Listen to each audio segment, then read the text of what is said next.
Hey, deserving listeners, it's time to continue watching Smothered with Angelica and her mother. Let's get to the show. What's your mom up to today? I think she's just kind of lounging. She's flying solo today. Kind of nice to have a little alone time, huh? Yeah, it's nice.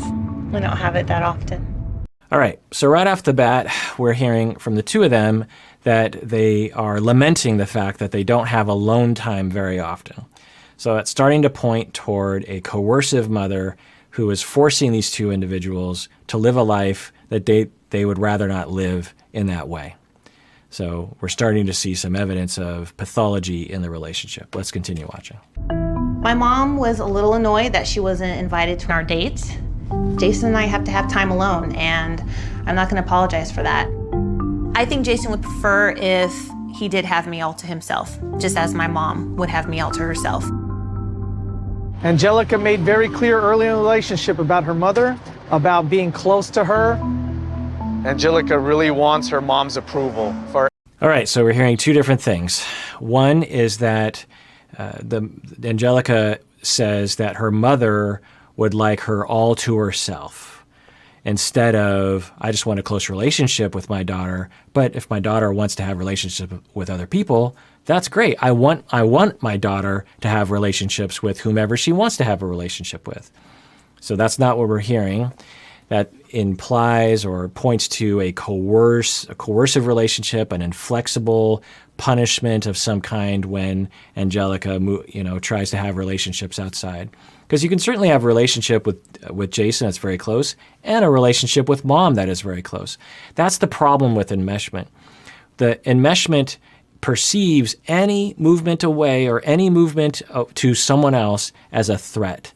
And that's not usually the case. You can have a wonderful, frequent conversation relationship with your mother and a wonderful, close relationship with your spouse. You can have both. But when people are afraid and they have low self-esteem or there's something causing problems in the parent, they will be so threatened by those other things that they will put a stop to it. And often what this does is it forces the child to completely break from their parent to get their needs met in other relationships. And where does that leave the parent? Completely cut off, or at least emotionally cut off, which is, of course, what they're trying to prevent. But as they try to prevent that, they actually create it in their family situation. The other thing we're hearing here from the boyfriend is that Angelica really wants her mother's approval. Now, of course, we all want our parents' approval on some level. That's a good thing. We want our loved ones' approval. That's a good thing. We want to please our loved ones. But usually what that's referring to is problems with approval, in that the daughter is frantic to get approval and will put aside her own needs and maybe the boyfriend's needs to get the mother's approval. And it also points to the possibility that the mother frequently gives messages of disapproval when there's any movement away from the mother. Again, it's not actual movement away from the mother. When I treat families like this, I'm very careful about the way I word things, and I'll tell the mother, it looks like the mother is moving away from you. It looks like your daughter is moving away from you as she bonds with this romantic partner. That's what it feels like, but it actually isn't. When you allow your daughter to have other relationships, you actually retain the relationship and you gain a son-in-law, which is also another wonderful relationship to have. You also are given the opportunity to have relationships with other people, so you can have a variety of closeness in your life. But usually what is happening for the mother is deep fears that those relationships will not work out, maybe not really knowing who you are as a human being. There might be some deep characterological pathology going on in mothers in situations like this. We're starting to see some small indications of that, but not enough. Let's continue watching. For everything she does in life. Oh, I thank you. Oh, you're welcome. It is a rare opportunity for me to take Angelica out on a date without her mother. All right, so now we're getting more information. The boyfriend is saying it's a rare opportunity. So we're starting to hear stronger language that the mother will not allow the daughter to do things on her own. I'm gonna take full advantage. Well, here we are. It's a little odd that she's not with us. She's still here. Jason and I met at work. Oh, it's so tiny. First, we were friends. Little did I know that I was just falling for him. You should kiss me. Eskimo. We've been together for almost 2 years, and I just get along with him so well. We understand each other. He understands my personality, and we just have a lot of fun together. Okay, so we're hearing that for the daughter, Angelica, she seems like she has a pretty good relationship with, I believe his name is Jason. Have you thought about moving in with me?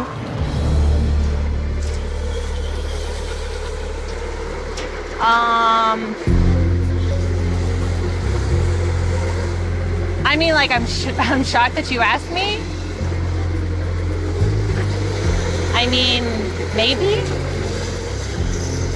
We don't know what's going on inside of Angelica's heart and mind. There's a lot of potential things that could be happening. One is that she absolutely wants to move in with Jason, but she's worried about her mother, and she's worried about consequences from her mother.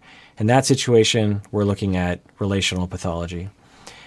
There's another situation where Angelica is like, well, it's a lot to take in. On one hand, I do want to move in with you. On another hand, I hadn't thought about it yet. Let me give it some thought. I wonder how my mom is going to react. Maybe my mom will be cool with it. Maybe she won't. I don't know. There just could be a lot of confusion. There's another situation where she thinks, no, I don't want to move in with you because I'm not ready to. Another situation is, no, I don't want to move in with you because I never want to live away from my mom because I depend on my mom. That's another thing I guess I haven't talked about when I watched this Angelica, Jason, mother situation, is that Angelica might have been socialized in such a way that she doesn't believe that she can do things on her own. She doesn't have competence to move away from the mother. And sometimes kids who are in enmeshed relationships will feel that way. I don't see any strong evidence of that, but let's find out how Angelica feels about being asked by Jason to move in. I'm actually kind of scared to do that. I've never lived with anybody else besides my mom. Like we sit out on the patio, have a nice jacuzzi set up outside. Yeah, with mom right there. In the middle? She doesn't have to be in the middle, but she can be like on the side. All right, so Jason seems normal in his desire to have Angelica alone for himself. I'm guessing Jason is like, I'm cool with your mom and I want to have a relationship with her, but I want our relationship to be special and I want a lot of alone time with you. And then that was the message of, let's move in together, jacuzzi, blah, blah. And Angelica is like, well, mom will be there. And so what does that mean? Does that mean Angelica's like, that my mom won't let me be alone with you? Or does it mean I want my mom to be there all the time? Hard to say. I'm guessing we'll find out. We can talk about it. Just have you ever considered? No, I literally have not. My mom has been there for everything and I can't leave her out. All right. So this is a very common language way in which people will word it, is that she's saying, I can't leave my mother out. So that doesn't lend itself towards flexibility. That doesn't say to me, I'm not hearing from Angelica, I don't want to leave my mother out. That's a different way of saying it. I love my mother. I don't want to leave her out. I want her to be with me all the time. I love her. I can't be away from her. How much I need to be with my mom all the time. That's not what she's saying. What she's saying is, I can't leave her out, right? My mother will be there, right? So I'm guessing we're going to hear more about because that's always the key when we're watching Smothered is the daughter free to discover herself and move away from the mother with flexibility? Is that allowed? Or is the mother controlling, coercive, brainwashing, punitive, when the daughter moves away. Let's continue watching. But I mean, you're important to me too, and I would be willing to do it. I just have never thought about it. So we're hearing more concerning language from her of, I'd be willing to move in with you. It's different than I want to move in with you. So there's another possibility here, as I've been hypothesizing, that Angelica lacks a sense of who she is. That for mother and daughter, they define themselves completely in relation to each other and not independently. So they don't really know how they feel about anything. And so we didn't hear that from Angelica. Now, maybe Angelica is still thinking about it. This question was just sprung on her. But that's always what I'm looking for. And if I was to talk with Angelica, I'd pull her aside and I would say, what do you want? Independent of Jason, independent of your mother. What do you want to do? What's your path? I wouldn't be surprised if Angelica would say something like, well, I wouldn't mind moving in with Jason, but I don't know if my mom would let me. And then I'd say, that's not what I asked. What I asked was, what do you want? Don't worry about the consequences. If there were no consequences, what do you want? What in your heart do you want? Maybe you won't be able to get it, but what do you want? That's a critical question that we all deserve to ask ourselves, and we all deserve to be asked by other people. And this is how we develop our sense of who we are. As we get asked that question enough times, when we're 2, 3, 4, and beyond of age, we get a connection with, what do I want? What do I want to do right now? And I wonder if Angelica has been given that chance. I'm certainly not hearing it in her language, but maybe we'll hear it as we move forward.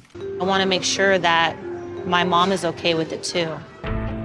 I feel it is a little odd for Angelica to have to ask Sunhe permission.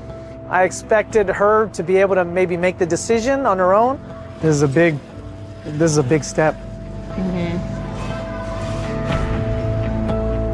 I think that it would be difficult to picture my life without my mom, but I would be ready to have a different experience in my life. Okay, so you hear that language. We're still not hearing what she wants.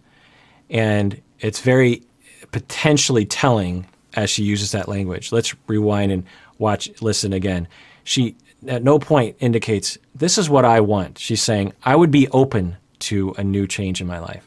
Sometimes when you're denied developing a sense of self, you make decisions based on what you think you're supposed to be doing.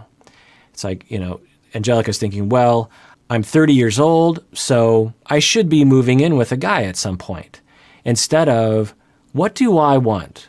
Do I want to move away from my mom? Do I want to move in with Jason? Or do I want to move in by myself? That would be something that I would really want to explore with her. It's very important. There's a high chance, given what we've seen so far, that she does not know what she wants and instead is just doing what she thinks she's supposed to do. So let's rewind and listen to that.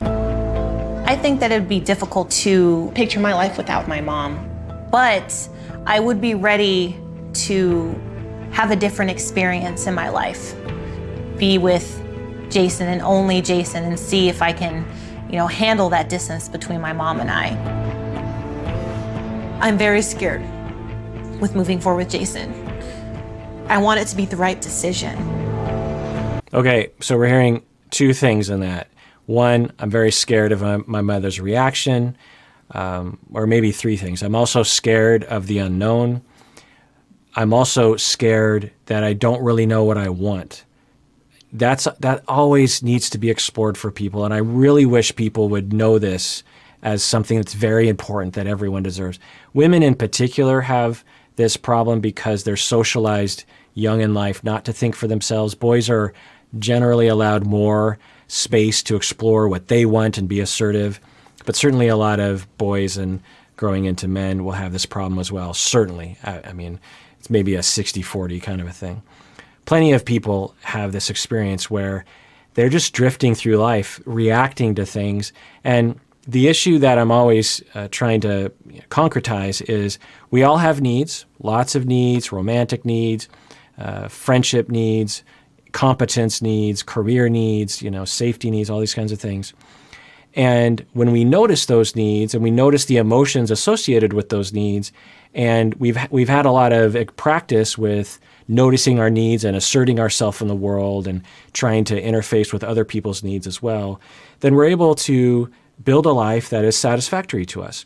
But if we're told that we can't assert our needs for one reason or another, then we cut ourselves off from our emotions, we cut ourselves off from noticing our own needs, and they're down there, but we don't see them. We have a really hard time seeing all those needs and our emotions that are down there. And we're always looking outward, trying to make sure that everyone is okay, and never looking inward. There's nothing wrong with looking outward, but if it's at the expense of looking inward, then we're in trouble. And you can live a perfectly normal seeming life and be at 30 years of old, or 30 years of age, or even older, and still have never really looked inward. And so you're living your life, and occasionally your random decisions based on what you think you're supposed to be doing will just randomly coincide with meeting your needs. And other times, all sorts of needs are not being met. So what I would really want Angelica to get in touch with, and maybe she is, but I'm not hearing evidence of it, connection with who she is and what she wants. Does she want to be with Jason? Does she want to live with her mom? Does she want to be with neither? Does she want to have some other configuration? Does she want to go slower? Does she want to go faster? What is the generating desire inside of her heart? Because everything depends on that. The mother wants to know what's in her heart. The boyfriend wants to know what's in her heart. They're not really asking her, by the way, which makes me wonder about the relationship between Jason and Angelica. I am totally hypothesizing here. I have no data on this. But it wouldn't be uncommon for a woman who hasn't really developed a sense of who she is, someone who's very pleasing to people on the outside and doesn't assert themselves very much, to fit really well with someone who is dominant themselves and doesn't really ask their partner what they want. Jason seems like a nice enough guy, but I haven't heard questions of, hey, honey, what do you want to do? Do you want to live with me or do you want to live with mom? I want to know what you want to do. You can certainly live with me, and I think it would be great because you and I in the jacuzzi, sunset, a drink in our hand, I really want to have that life. And you know what? I love your mom. I don't want her around all the time because she's distracting. I really want to bond with you. But I don't know what you want, Angelica, and I certainly don't want to pressure you to do anything. What do you want to do? I'm not hearing that from Jason. What I'm hearing is, hey, your mom and you are a weird thing and you need to move in with me. He's not using that language entirely, but it's that kind of direction, if you will. Let's continue watching, and maybe I'll be contradicted by the data. Kind of afraid what her reaction is going to be.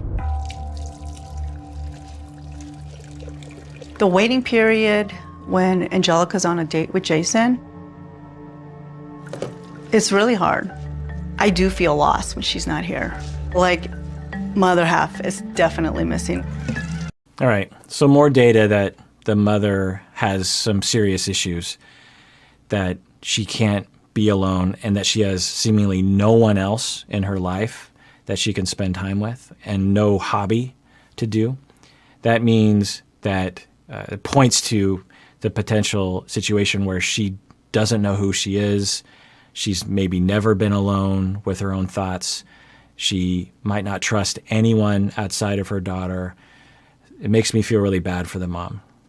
Now, when people are like that, they get desperate and they get controlling and they resort to ugly behavior. So I don't know if that's what's going to happen. Let's continue watching. So were the go-karts like really fast, real slow? I mean, Pretty fast. No, but I started first and then I ended up last. I don't know how that happened. oh, how did that happen? Because I was driving She's kind a of... speed racer. Well, something happened. Okay. I don't even know how to say this. Jason asked me to move in with him. All right, so we didn't hear Angelica say, Jason asked me to move in with him, and I want to move in with him. That's not what we're hearing. I'm still wondering what Angelica wants herself, but this face doesn't look good from the mother. Let's watch. Don't you guys have like other things that you guys need to take care of before you actually move in together? Well, I mean, There's some concerns that need to be addressed before you actually. Yes. All right, so it's sort of in the middle there.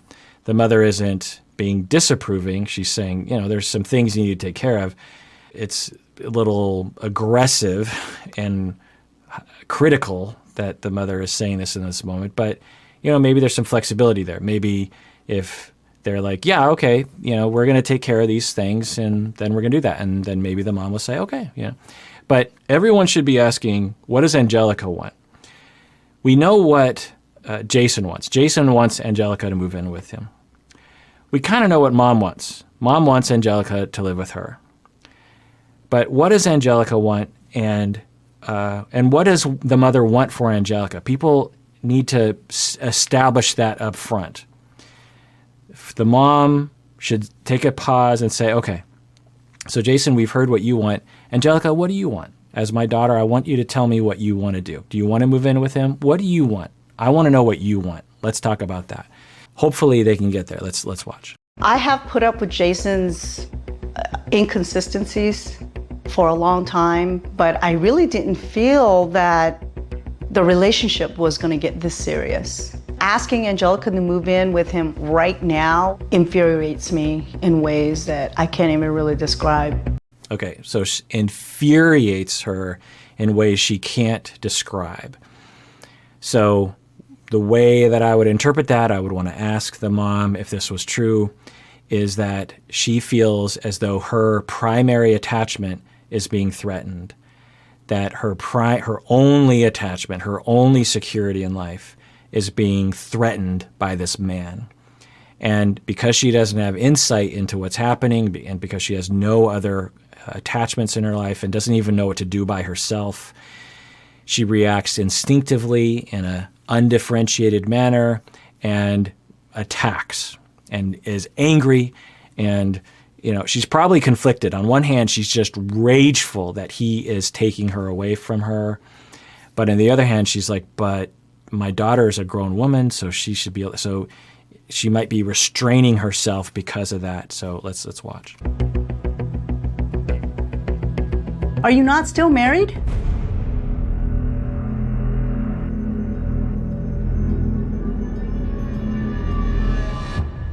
Yes. Okay, he's still married. What does that mean? I wish that people would be more sort of flexible about this.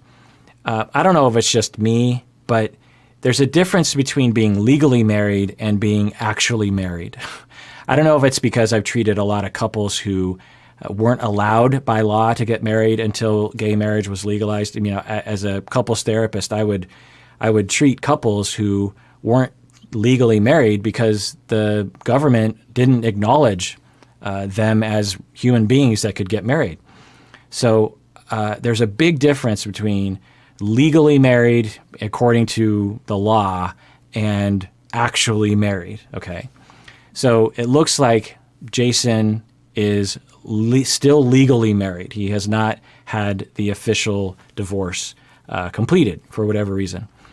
But from the sound of it, who knows, he doesn't have a romantic relationship with his ex or his current wife, his legal wife, for a long time. The two of them have been dating for 2 years, apparently.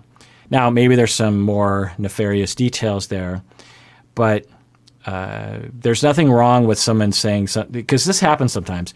Sometimes divorce, it can be expensive. Sometimes your ex will prevent things from happening, like parenting plans, and it gets real complicated. If you've ever been through a messy divorce, you know what this is like. Sometimes it takes years and years to finalize a divorce because of one reason or another.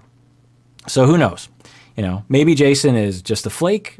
I just have no idea. Let's continue watching.